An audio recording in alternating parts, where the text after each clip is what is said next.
That's me. Okay, here we go.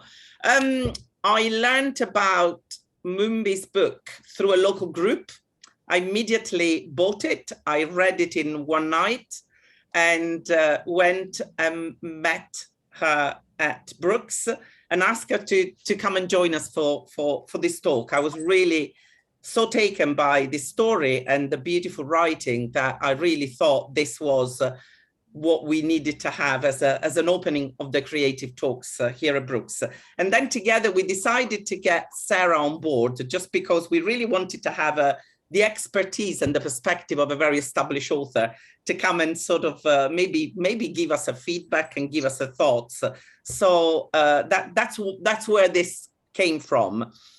The book has had some fantastic reviews. Maybe I'm going to read some of them. You might not like this. An amazing story of a strong and determined woman, an amazing account of resilience, bravery, and belief, an accurate presentation of domestic abuse information, a book written from the heart, a heart-wrenching and powerful read, such an inspirational story, gripping. And I really agree to all of that. And I just want to begin, obviously, with the content of the story, because it's really what happened to you that's really sort of a difficult time of your life that really sort of drove you to respond, react, and express yourself through the book. Tell us a little bit about the story. Well, the story is about myself, as you said, and I didn't at first think about writing. I just was having these reflections, and then there were so many things in my head, and I started jotting down little bits here and there. And I found that as I write them down, it's like my mind is being a bit freed to think about other things. Because it was so big and everything was so muddled up and I couldn't make sense of it. I just couldn't make sense of it. I was trying to untangle the bits, and I started writing.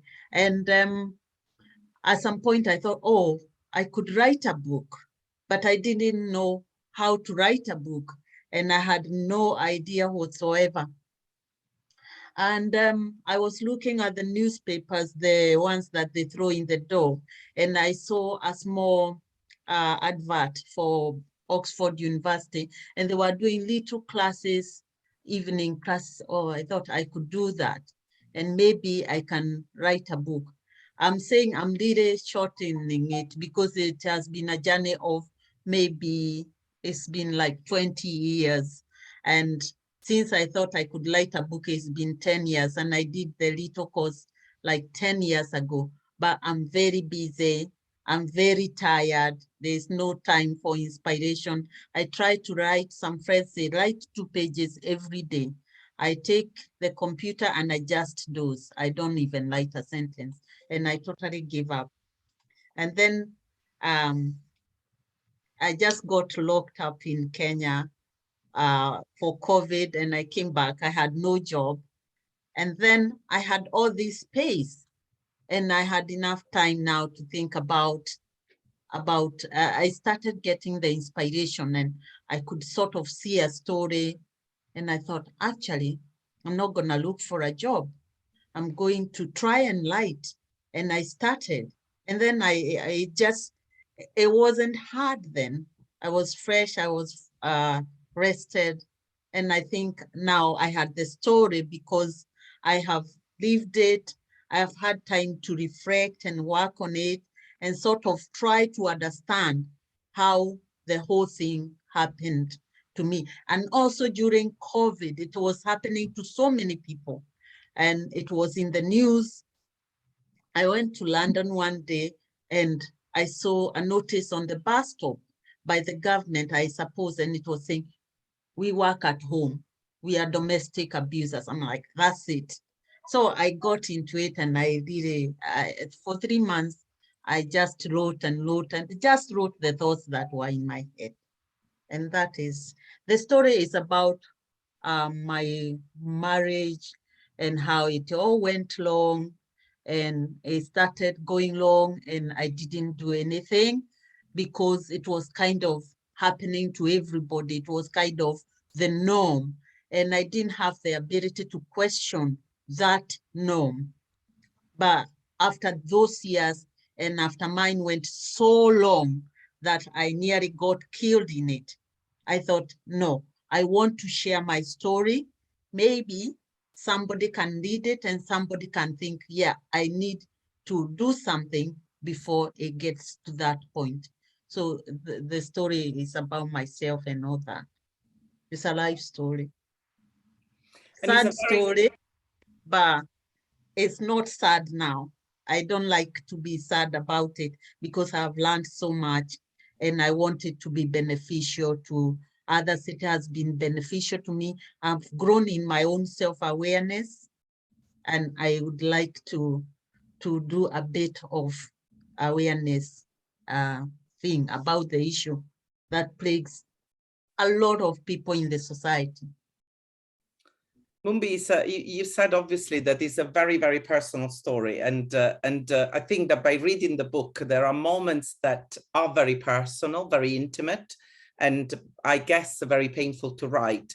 But then you also have a very clinical, which I think is really striking description of the domestic abuse. And when you talk about some of the patterns that seem to sort of repeat in other stories, like the use of silence, you say in silence domestic abuse thrive, you say that, or the fact that there's a victim, you go back to the abuser many times, or that sense of shame and guilt that as a victim you feel. And I think that, how did you connect these two? Because it's quite the book alternates. It's almost like educational in a sense that you're providing guidance to other women, but then I felt totally drawn into the story. So was there the intention? I mean, did you think about that?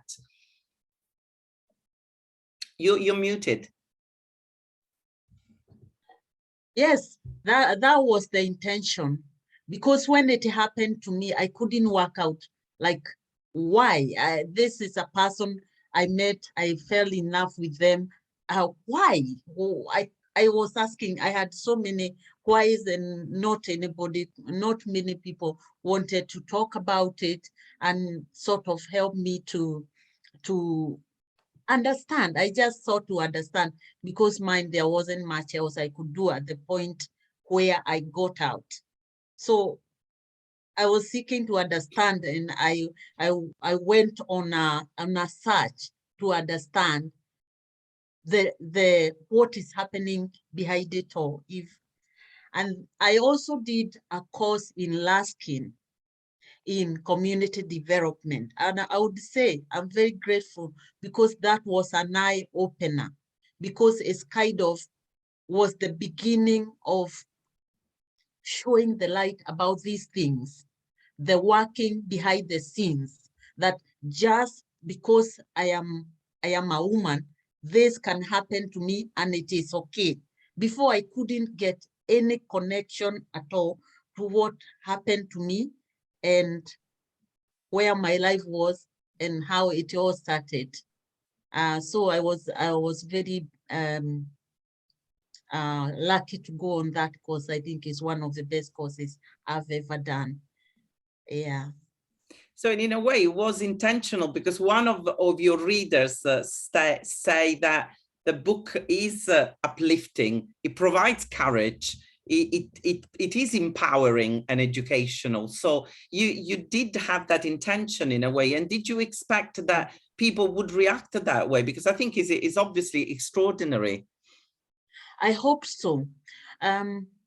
In my community, you don't even mention that thing. If you mention, you get that reaction that is, you just shut up. You just can't talk about it. And that is one of the things I wanted to sort of, and because I can't talk, I can write. And hopefully that way I can have access to people. And I didn't want, I was thinking, I have gone through all this. I have sons and daughters. I want to do something small about this. It can't just end here with me. So yeah, it was very intentional and it was intended like that, but I didn't think it would, I'll get the access that sort of I got. And Mubi, you said it's really beautiful. You said you couldn't say it, but you could write it. So the decision to write your story rather than paint it or sing it or any other form of expression, you know, was it quite, you went straight with the idea of writing? Writing came to you as the way to tell your story. Was that something that, you're muted, you're muted. Sorry, I keep doing this. I'm sorry. I'm not very, very good at writing, but I started talking a lot since this happened, because I believe that I was so quiet for too long. Maybe if I was brave enough to talk a bit more, possibly I would have had an input, possibly. But then the embarrassment and the shame that is